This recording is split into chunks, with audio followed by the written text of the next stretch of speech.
Let's take the discussion forward with Mr. B. Thiagarajan, the Managing Director at Bluestar Limited. Mr. Thiagarajan, good afternoon. It's always a pleasure to invite you on the show. Wanted to begin by asking you about the demand momentum on the ground because while the reports did suggest that festive season has been strong, post that there was a bit of dip. At least that's what the channel checks are suggesting us. What is your take as far as what's demand momentum looking like post the festive season? Good afternoon. It's a pleasure to interact with you. I think the demand is good. First of all, we have to put it in context. It's a very lean season. The season will pick up only in January for air conditioners I am talking about. So therefore, one will have to compare how this year demand is with FY20, for example, or FY21, FY22. It is doing well. So there is nothing to grumble about the demand in that context. Now, the outlook, I think it is going to be a great Q4 building up to summer. So how do I come to that conclusion? There is all-round optimism in tier 3, 4, 5 markets. People are spending. You are seeing the activities are high, right? Whether it is the airlines, hotels, and the manufacturing investments, it is all round optimism I am seeing. Therefore, when the summer season arrives, the demand should be again good on the heels of the last summer or the festival season.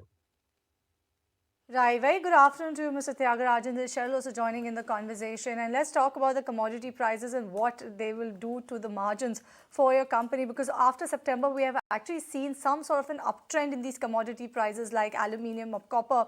Could you tell us what does this mean for your margins in H2? Because we were expecting to see some sort of an improvement.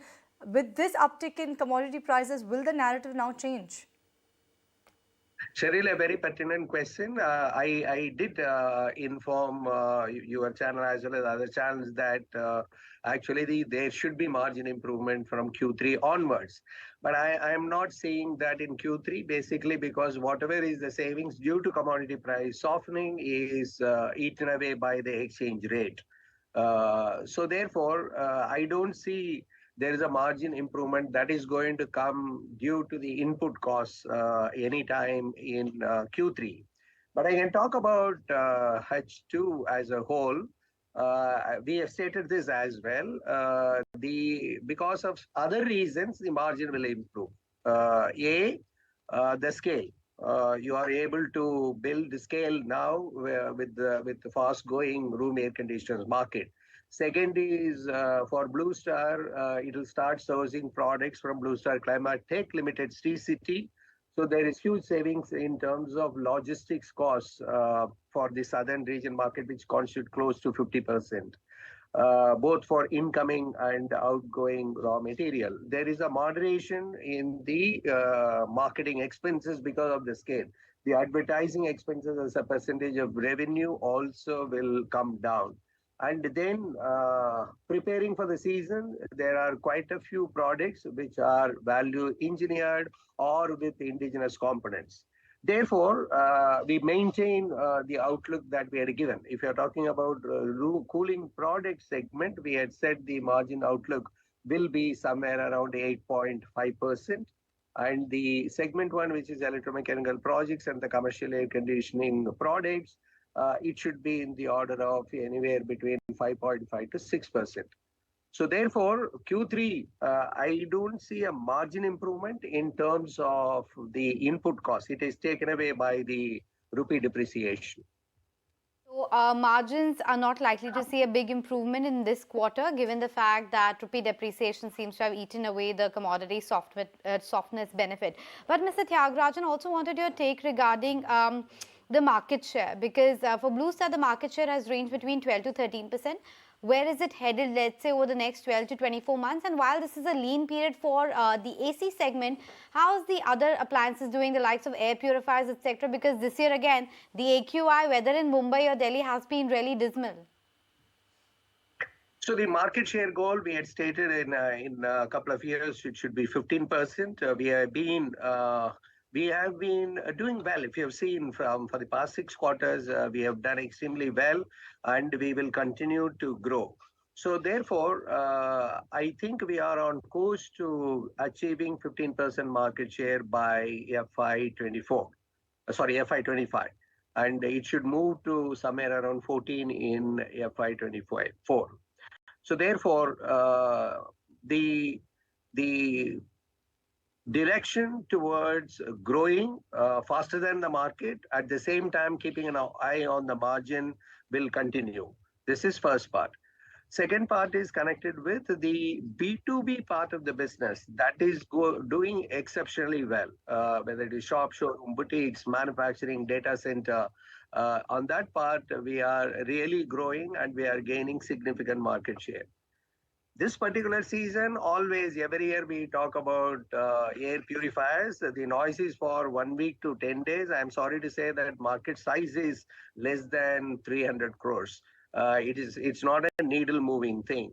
And you also find air purifiers of all kinds, something from 2,500 rupees to 50,000 rupees. I think we should look at the air conditioners with inbuilt air purifiers. That's what makes sense. We have a product that is the real value for money. We continue to focus on that. We do have floor-mounted air purifiers as well, but it is not a needle-moving thing in terms of revenue or profitability. Mr. Thiagarajan, let me talk about your inventory levels and if you are witnessing any sort of a supply disruptions because we know what is happening in China, the strict COVID-19 regime and the policy that is happening. No doubt they're easing those rules a bit. Are you seeing the supply disruption easing? Did you face any on that matter of fact? Also, if you could tell me what sort of an impact did it have on your inventory levels? We have been having this for the past couple of years that according to me, the worst is over there. The inventory levels, it almost doubled building up to the season for multiple reasons, right? Even if the raw material is available, you do not have the vessels to carry. And then there were price management, hedging, so on and so forth. So therefore, raw material inventory levels have almost doubled prior to the seasons, actually. Otherwise, it is around 1.5 times. We have been living like that. Now, in the past 10 days, we have been receiving confirmation from various suppliers that the situation is improving dramatically. On one side, we are reading about the protests and all that, but we have real information from the vendors that the restrictions are lifted completely in some pockets. So therefore, I think the worst is over. It should get better. Now, fast forward to another 12 months, I think India's own component ecosystem also will come into play. But having said that, the purchasing managers' way of planning the inventory is going to be dramatically different in the coming months. You are witnessing huge growth. You are at the same time not yet seeing full relief from the supply chain. So we have provided for that there will be some additional interest costs that you have to manage. Sure, Mr. Thiagarajan, thank you so much for lending us the perspective in terms of what's happening with the AC industry, plus how the entire supply chain issues are really panning out. Two important takeaways, of course. One is that demand continues to be very strong and it's building up to be a very strong summer of next year. And secondly, as far as the margin improvement expectation is concerned, that's been pushed by another quarter. Earlier, they were expecting there is going to be an improvement in Q3. That seems to have been pushed into Q4. But for the market,